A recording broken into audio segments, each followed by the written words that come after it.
Hey, family, if this content is blessing you, teaching you, or opening your eyes to a new way of living, do me a small favor that makes a big difference. Hit that subscribe button. When you subscribe, you're not just following our channel, you're helping this message reach the people who need it. You're helping us spread the word about indigenous herbal knowledge, cellular hydration, natural healing education, and overall, you're helping to empower the community. So, before you leave this video, subscribe, join the movement, grow with us. I mean, it's just one click for you, but it's a world of impact for others. Thank you for being a part of the ICM Wellness family. All right. Good evening, good evening, good evening. All right. Welcome everyone to another ICM Wellness podcast. We had some challenges, but we are happy to be here this evening.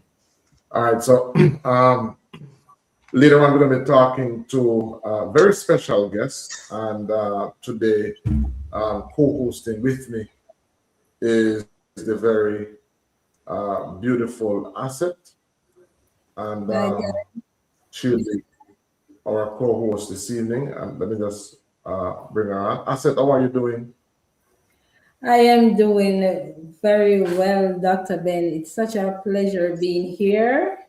I'm so looking forward to tonight's discussion. So, yes, I'm doing well.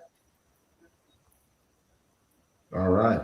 And with me, I have, as I said, a very special guest because we're going to be we're promoting, the whole concept of Indigenous Caribbean medicine, and you'll hear more about that in subsequent weeks. And a part of that is showcasing the product, the local product that we have, and we want our us to consume what we have here in Jamaica. Part of our gist is to see people moving away. There's this move now where so many people are on their handset, on their phone. So many persons have detached from nature. So many persons have detached from what I call nature, and they have become so enjoined to artificial intelligence. And so we believe that this is causing so many, especially of our young people, to be disconnected from nature. So many of our young people to be disconnected from, the real world, and from connecting from each other. And so we have a drive, wellness tourism, but it is to see cross-generational parents, children, grandchildren coming together to connect, and to connect in a natural way. And so one of the ways in which we do that is through our retreats.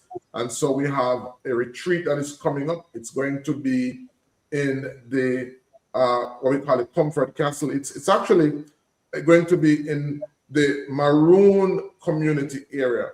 And so to talk to us, we have a very special guest who is the proprietor for the property that we will be using for this upcoming retreat, and you'll hear more about it. And he's a man that has a heart for not only his country, but for seeing natural products being showcased. So without further delay, let me welcome this evening Mr. Dr. Hartford Fuller. Welcome, Dr. Fuller. Give thanks, Dr. Ben. Good night, my Jamaican people. I always like to come on programs where I get to interact.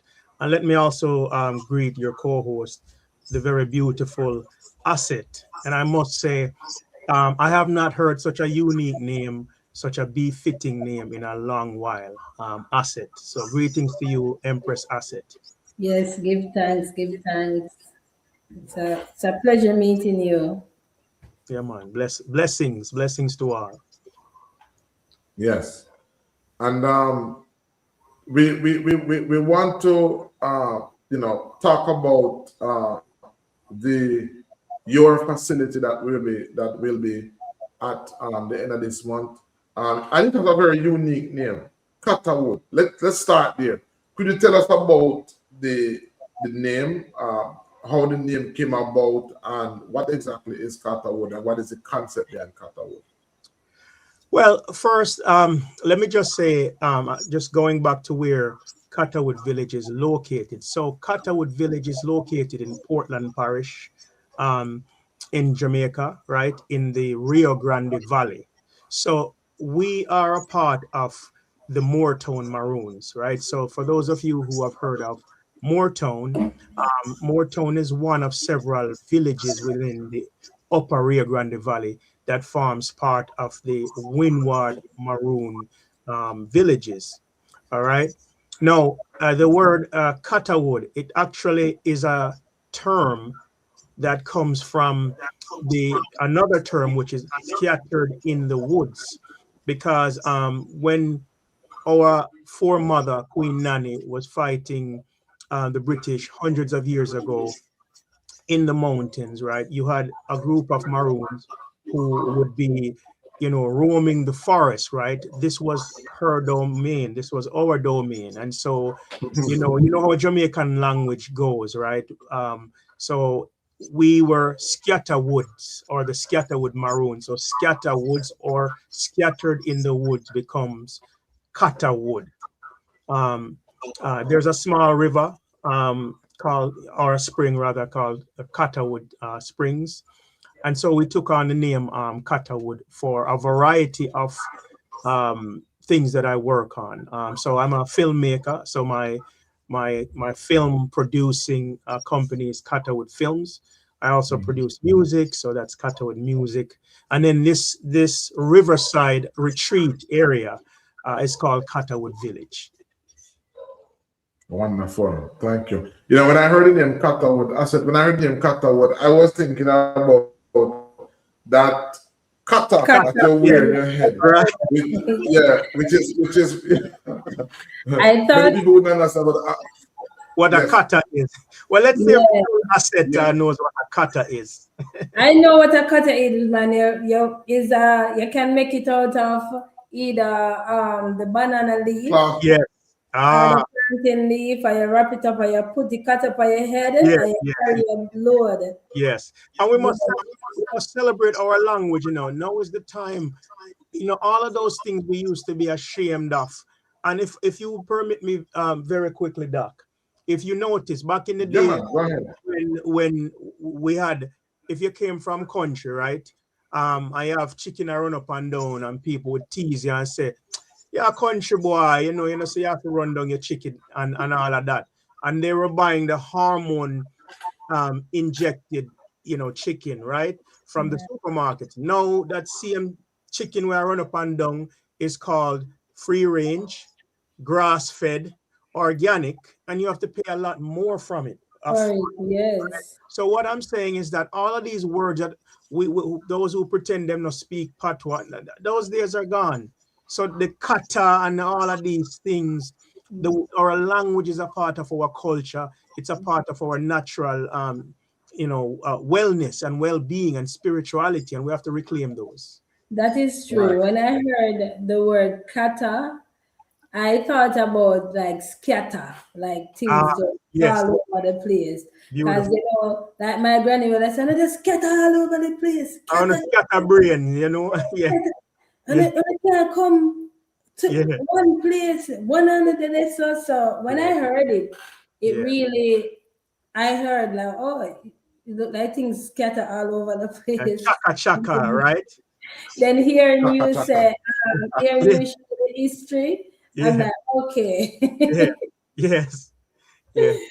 Right. Yes. So I've been at KATAWUD, and hopefully, in a little while, we'll share with our viewers some of the images. I mean, a very beautiful, beautiful place. And by the way, KATAWUD, as Dr. Fuller said, is comprised of one of many, or number of Maroon communities. Could you tell us a little bit more about how many Maroon communities comprise that Moortown East Windward Maroon settlement?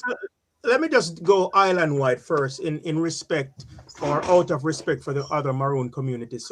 So in Jamaica, historically, the Maroon people of Jamaica have been geographically identified in two areas. So among the Windward Maroons, you have Moortown, Charlestown, and which are in Portland. So Moortown, and then Charlestown, which is in Buff Bay, and then you have Scotts Hall, which is in St. Mary, and then out in the western part of Jamaica, you have the Leeward Maroons, of course, the capital for which is a compound town, and then you also have Flagstaff, which is also another Maroon community. So these are the Maroon communities that survived over hundreds of years.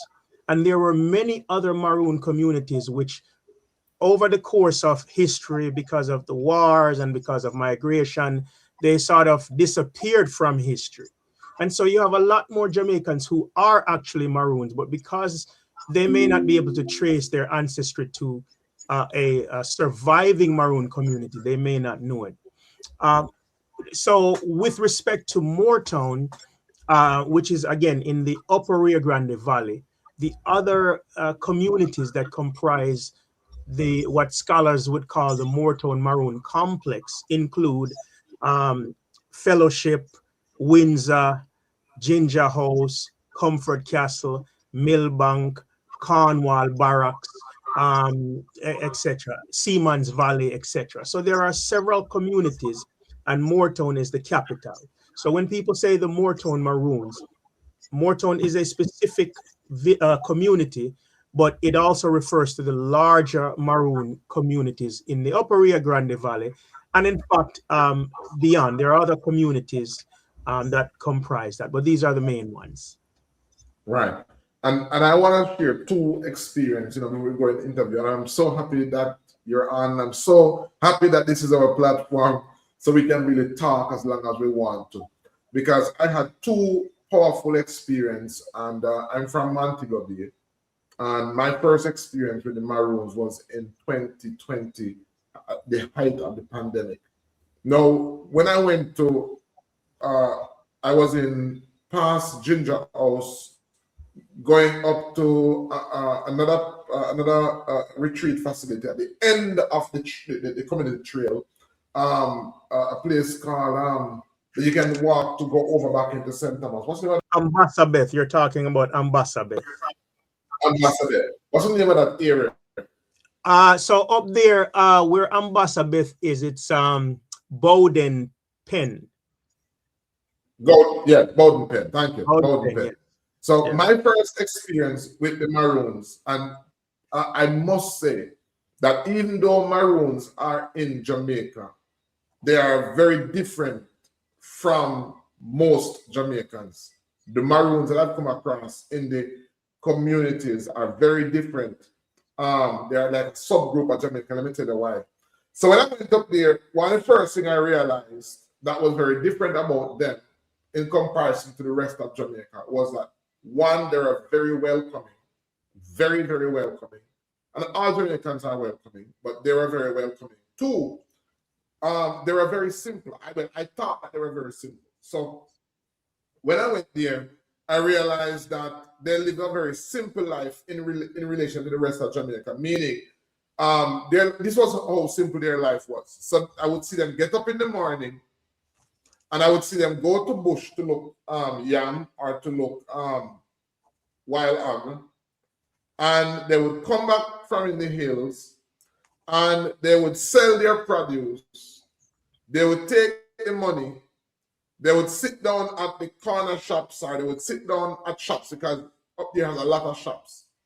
And they would drink, and they would talk, and they would repeat the same thing over and over again. Now, when I went there, my thought processing said that, oh, these people are worthless.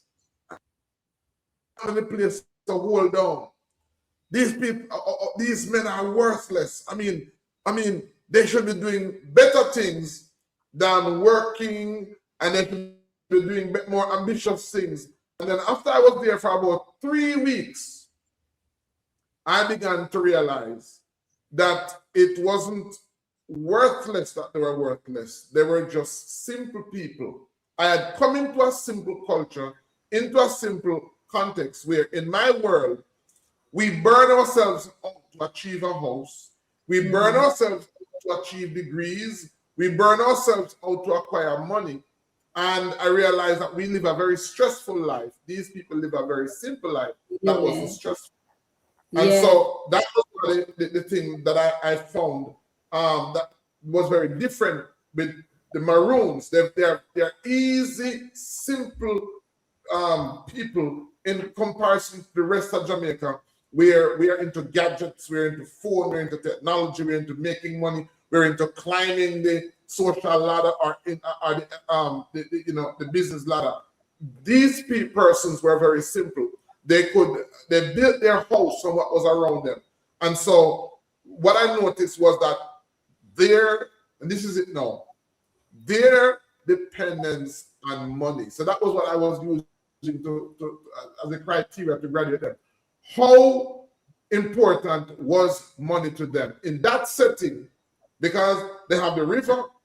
A lot of them don't even have electric light.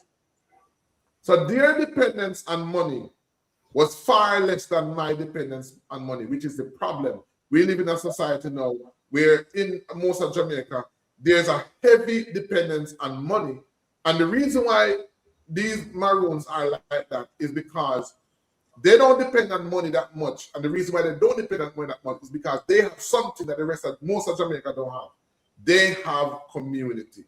So to them, community is everything. And so because they have community and they have relationships, they can sit at the bar, they can talk and they can drink. Because they have community, they don't depend on money. And money is not as important to them as the rest of Jamaica. And that, to me, blew my mind. This was one reason why, when I thought about doing a retreat, I said, listen to me, if you want to go to somewhere where you forget about, where you detox from technology, and you detox from the Western way of thinking, there's no better place to be than to be in these Maroon communities. All right, so let me add to that, and I actually want to complicate that a little bit. All right, I want to complicate it, and the reason why I'm using the word complicate, because I think that ironically, well, not ironically,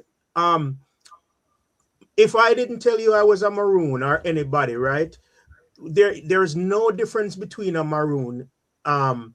Well, there's no discernible difference between a Maroon and other Jamaicans. And I really want, and this is a great discussion, right? Because I think that there are lots of ideas, and I would say even misunderstandings of Maroons. More recently, in the last couple of years, because I think Maroons have become more prominent in the news and things of that nature, right? And so people are asking questions and all of that kind of stuff. So just let me say a couple of things in response to your experience visiting the Maroon community for some weeks. So the first thing I would say is we have to remember that the Maroon people are actually the same as the rest of Jamaica.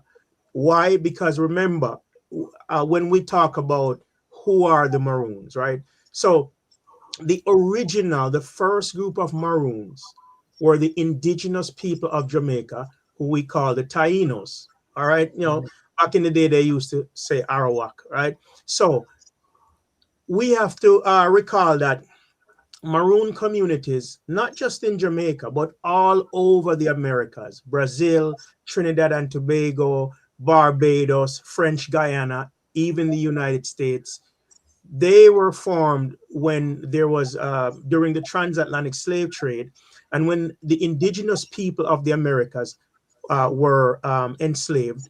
Some of them ran away to places where they could not be found. So if you were close to a swamp, so in the southern United States, where I'm in Atlanta, you had Maroons in Spanish Florida, or you had Maroons in the great dismal swamp of North Carolina and Virginia. And again, the first Maroons were the indigenous people because they were the first ones to be enslaved.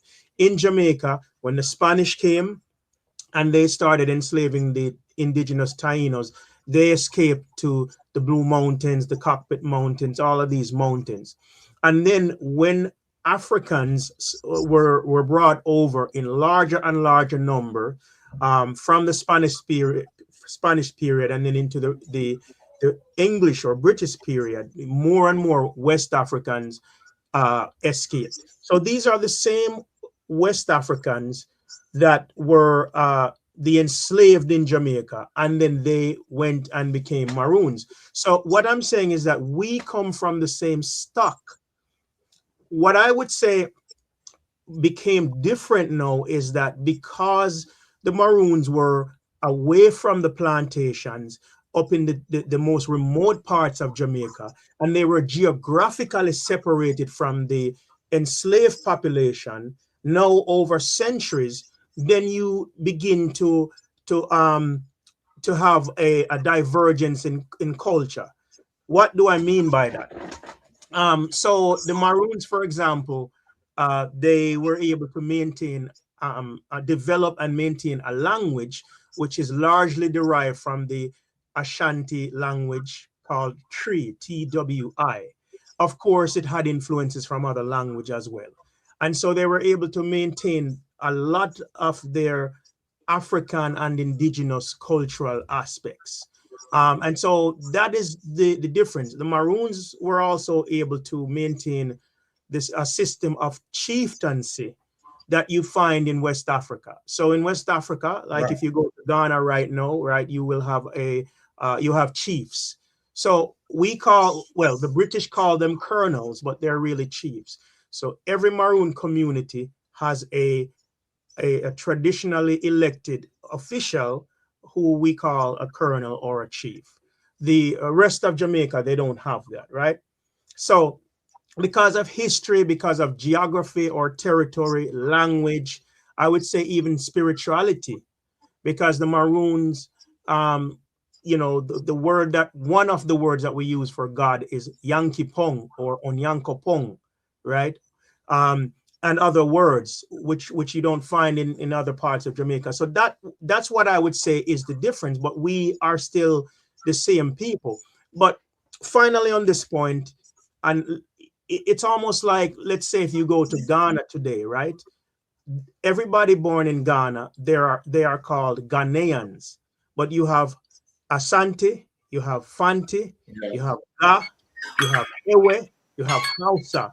These are ethnic groups, right? Some people might say tribes, right? So it's the same thing in Jamaica that the Maroons, I would say, I would classify the Maroons as an ethnic group within Jamaica, but we're all Jamaicans. So that's one thing I would say. And I would also say that what you would find in today's Maroons, and Doc, you've been up to the Rio Grande Valley. And what I would like people to know about it is that although Maroon communities are among the most natural, we still have pristine rivers. We have waterfalls, scores of waterfalls. We have endemic species of plants and animals. So nature is all around us.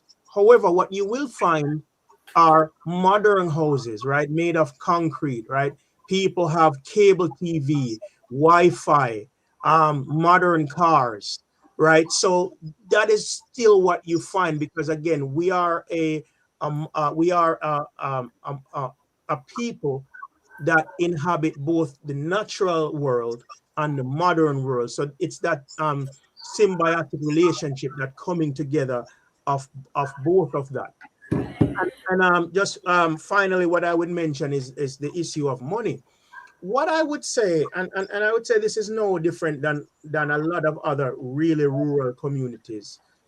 A lot of Maroons, even though they might, let's say, work, they might go to Port Antonio to work, or if you're in a compound, you might work in Mobile or Kingston or wherever.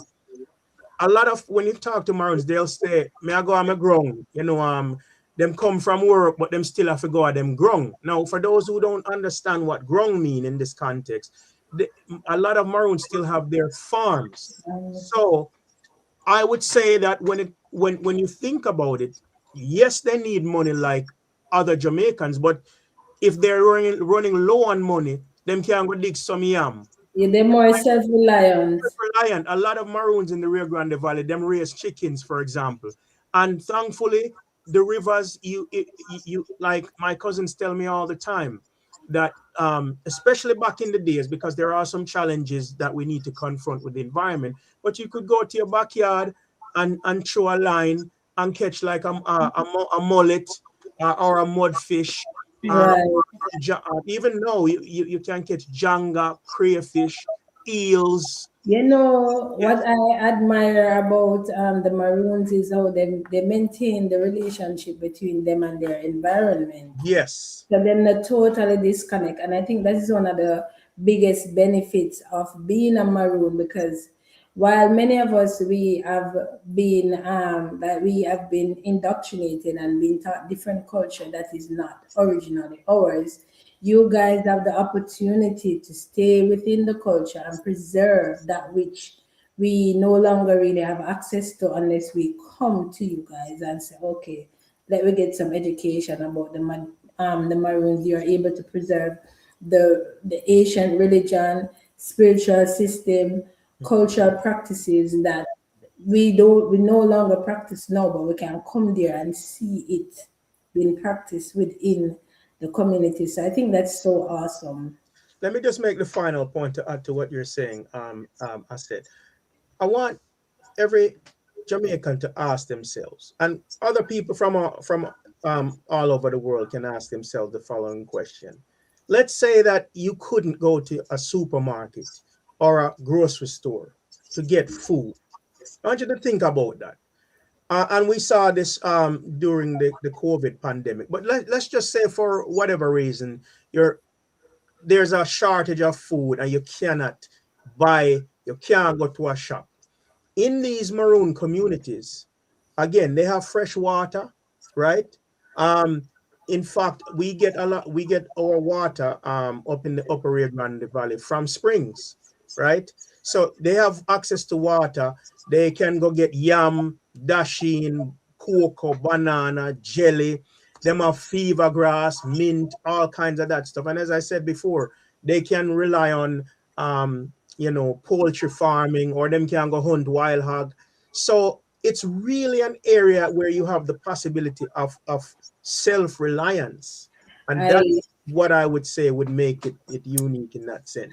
I love that, and that is one of the ideas that our retreat is really focusing on.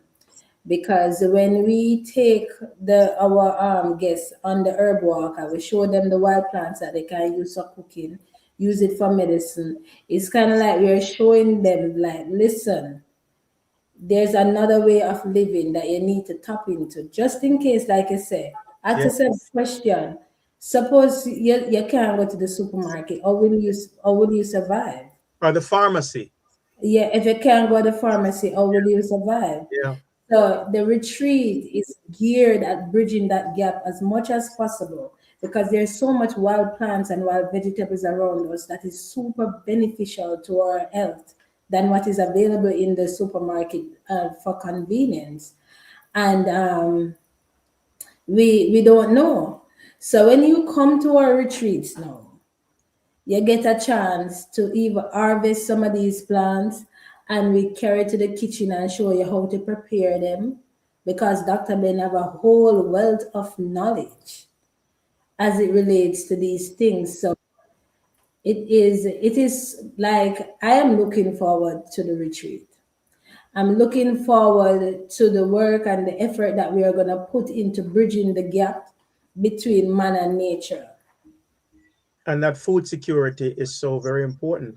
Yeah. If we look at the water again, right? So when you come on this retreat, again, KATAWUD village is literally right next to a river. So, and it's going to be fun. There's going to be camping as well. And I can tell you, I'm an avid camper.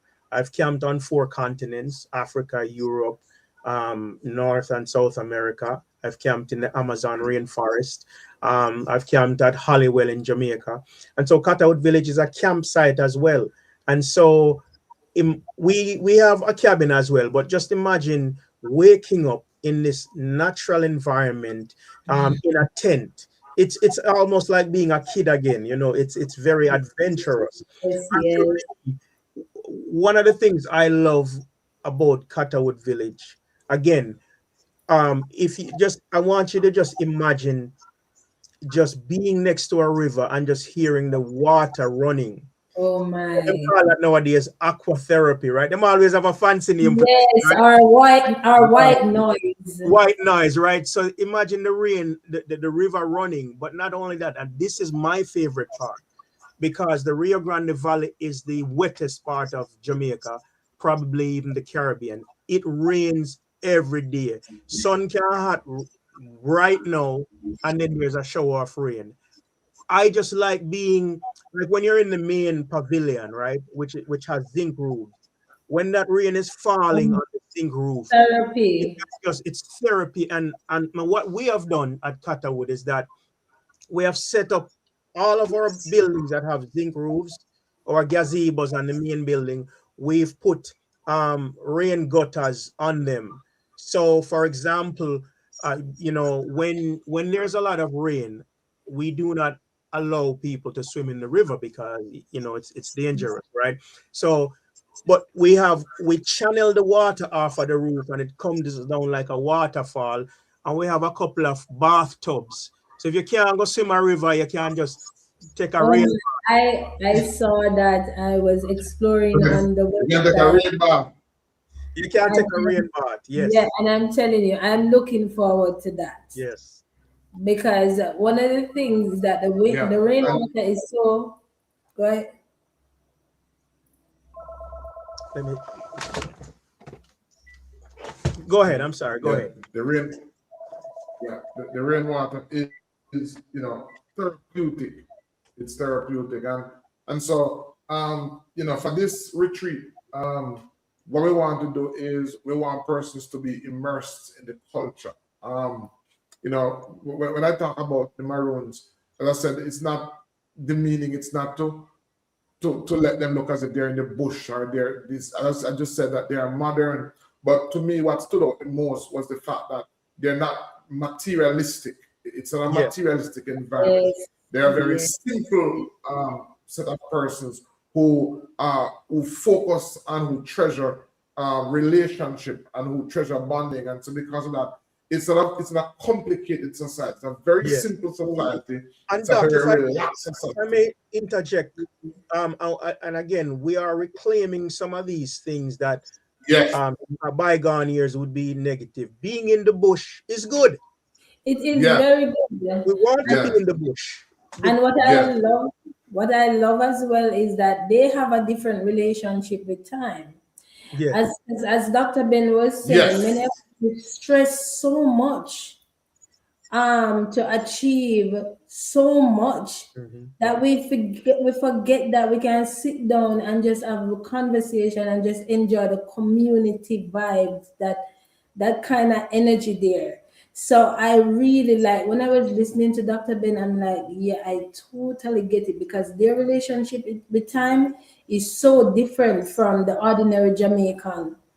When campers come to Uh, KATAWUD, one of the things that I love to see, for example, there's a socialization process that happens because, for example, when the food are cooked and soft yam are cooked and you know some, let's say, some jokoto, right, or some kakuna stew up, and these are foods that are grown wild in the Rio Grande Valley in the forest, or some dasheen leaf, or some heart of palm, or you know, you notice I have not said kalaloo or cabbage yet.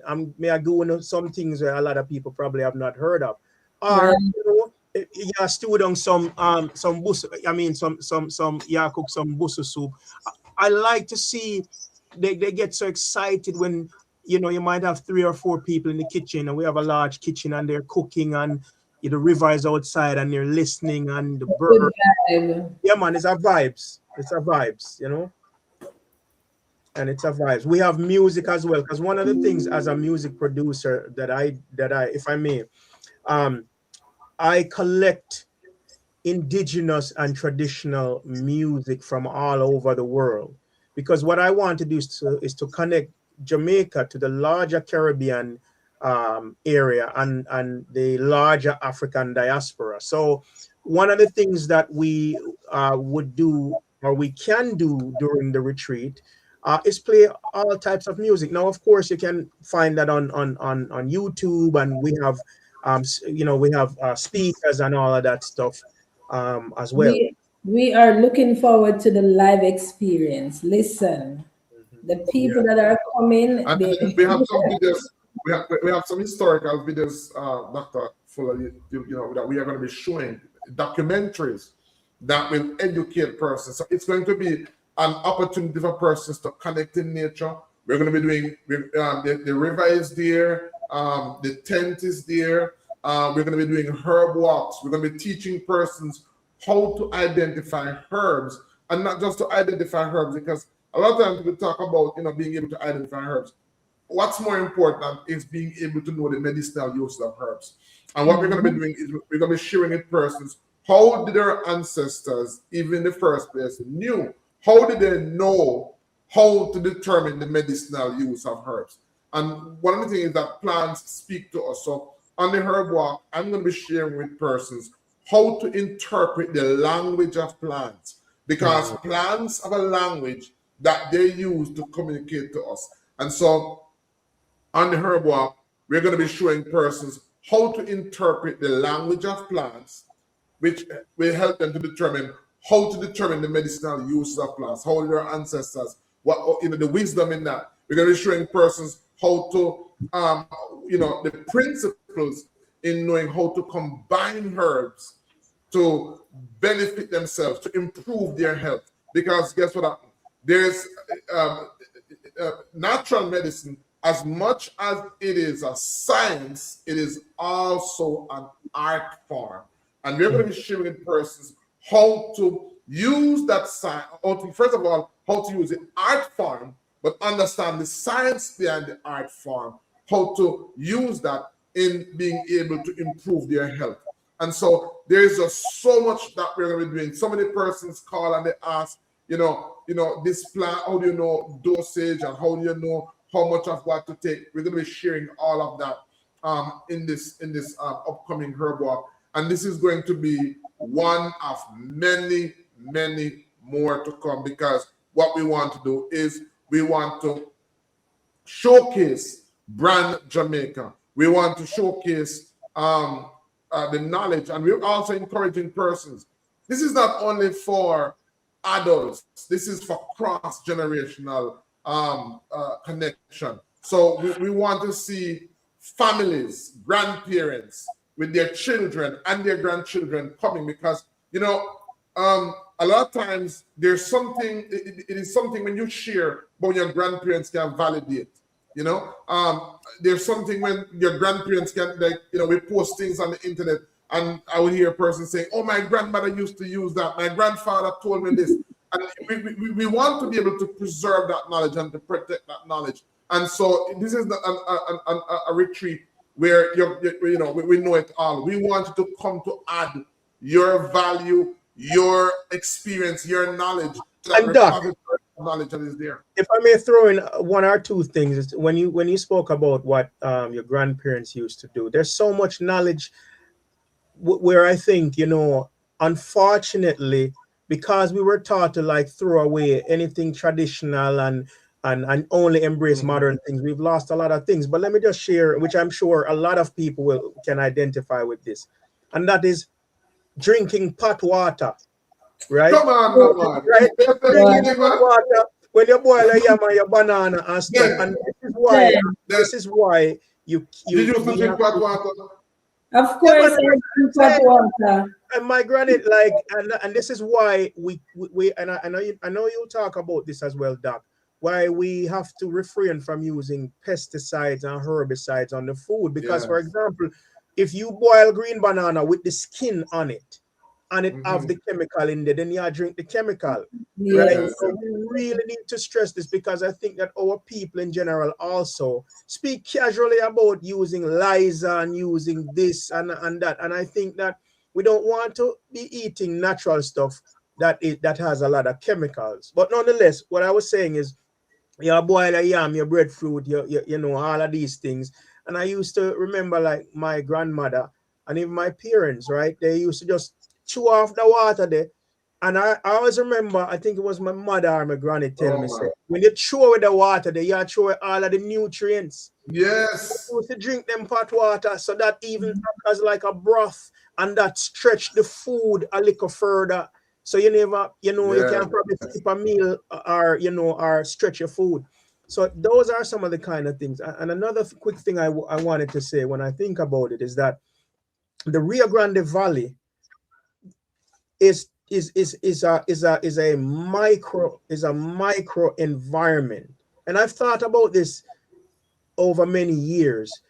It has its own little climate. I've seen, like, for example, rain a tear up there and none fall down at Port Antonio, which is the closest you know, major city, right? But also every couple of feet you walk, any little kid can tell you, oh, this name Quaco Bush, this name that, and this is what it's good for. So the people still generally have a knowledge. It's a communal knowledge of the use of herbs and plants and things for medicinal use, you know? Yeah. And I tell you, I didn't even, I mean, I know I value my own culture, but let me tell you where I value it. I brought a Ghanaian there. I'm going to bring on the show at some time. Echo Simpson, a YouTuber. And I brought Echo there, and I was standing off. And whatever the tour guide or the elder in the community was saying to me, Echo was all the way from Ghana. It was so excited because he was able to see his culture in a country that was completely thousands of miles away. And so he was able to verify, because sometimes you hear Maroon start things, and I can tell you, for example, I used to hear, I don't know if I should say it. I used to hear, and I'm going to say it, I used to hear, because I have it down on my video. I was up in, I did a video in the Maroon community. And one of my friends was saying to me that Nani used to take her bati, catch bullet. Yeah, okay. No, I heard that.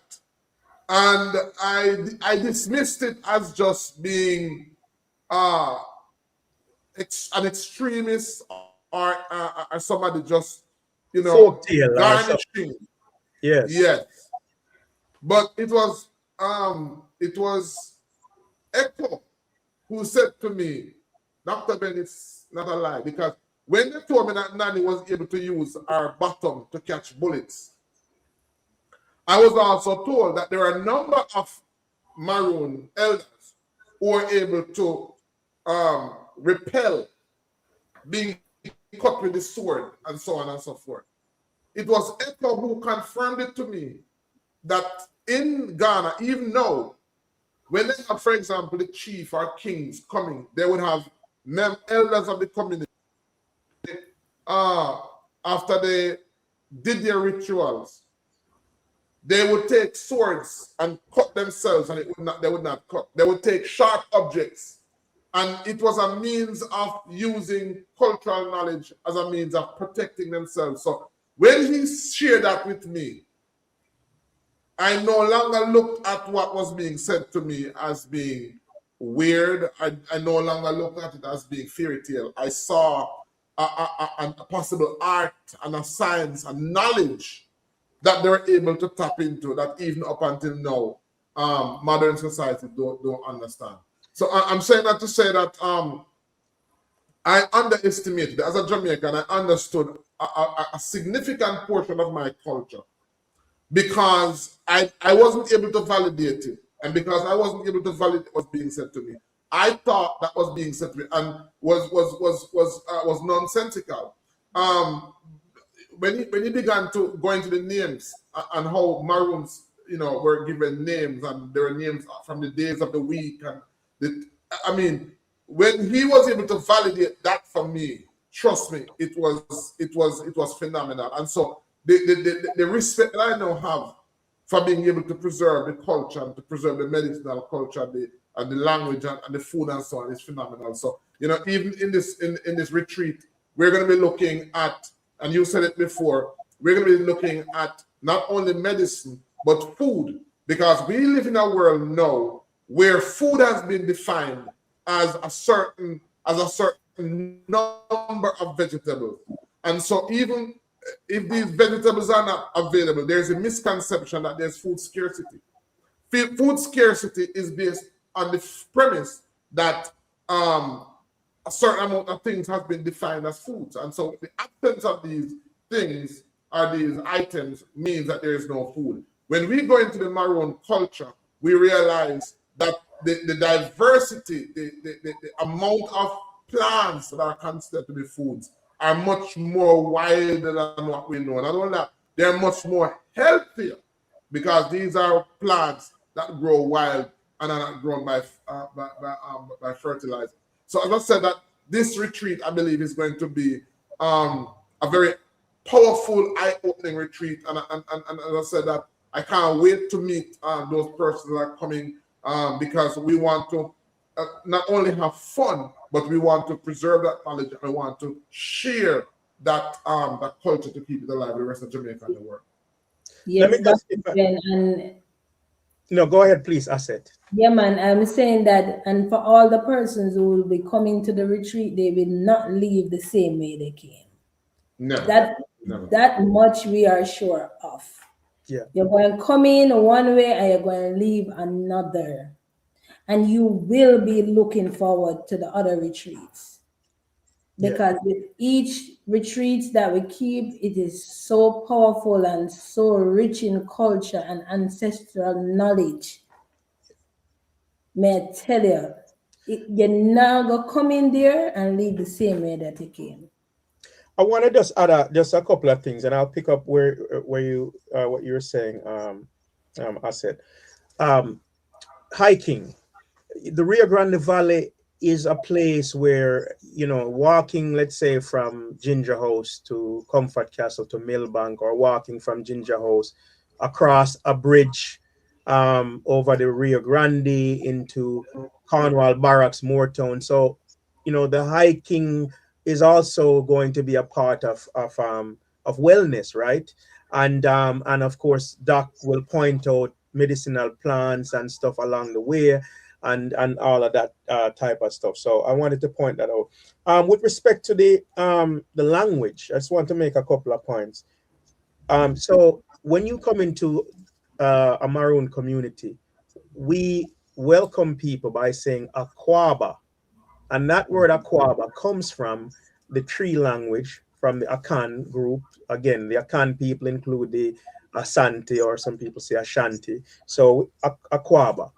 Jamaican words, which are used both in Jamaica and in the Maroon communities, like Dukunu, right? If you go to Ghana right now, they say Dokono. We say Dukunu, otherwise known as blue jaws and other things, right?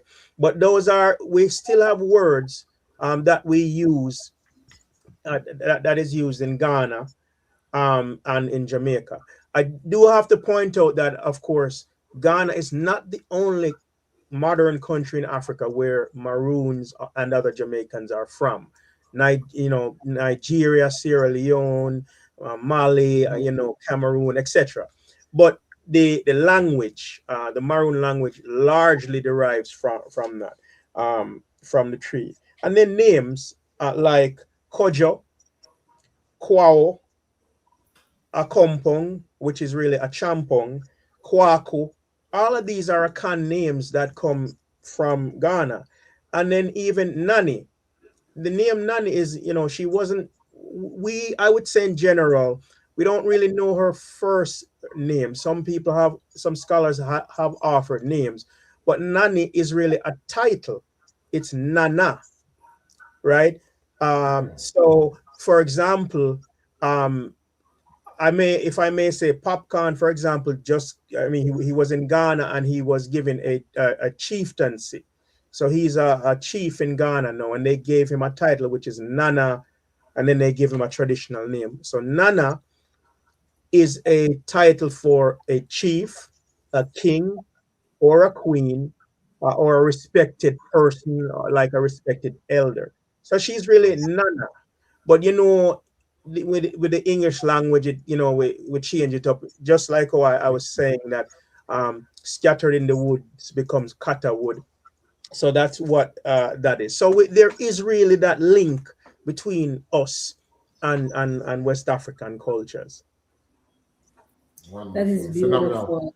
I want to thank you, Dr. Fuller, for being on the show tonight. And Asset and I really appreciate, because you bring a whole wealth of information. I learned so much tonight, and I look forward to the retreat. It's going to be from the 27th to the 31st of July, and there's going to be a link in the description of this video where persons can actually go ahead and book your space. Space is very, very limited. So if you're watching this, please, space is very limited. And what we have done is that we have made the deposit as low as possible. So there are persons who are listening. The deposit to let me say, deposit to hold your space is less than $50. So if $50 US.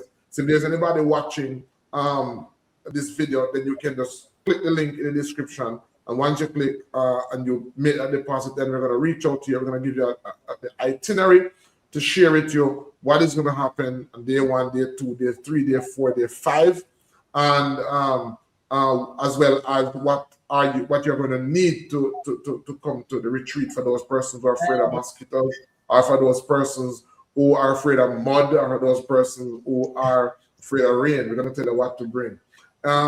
Anything you want to say to us, Asset, before we go? Yeah, so basically, guys, we're gonna be looking out for you guys. So our itinerary is very detailed, and we take a lot of things into consideration, considering that you will be coming into a new environment and you'll be learning different ways of doing things. So and as Dr. Ben is saying, listen, we made the deposit very low, so it's easy for you guys to book your spaces. And remember, limited spaces available. I don't want to miss this one, because may I tell us, it's gonna be an experience, a very immersive experience, and one that will elevate your health, elevate your mind, and you will not leave the same way that you come to us. So we're looking forward to see you guys. Go down there, reserving a space, and we welcome you. All right. So, guys, again, I want to thank Dr. Fuller on behalf of myself, Asset. We are grateful that you took the time out of your busy schedule to be on with us tonight. We are going to be having other retreats, and you'll hear more about them. Just stay tuned.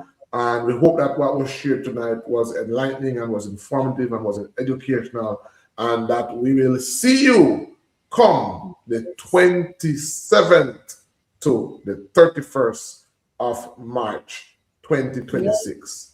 Yes, guys. And if you have any questions, the information on how to get through to us will be in the caption as well. So feel free to reach out to us, guys. All right. So bye-bye, guys. See you.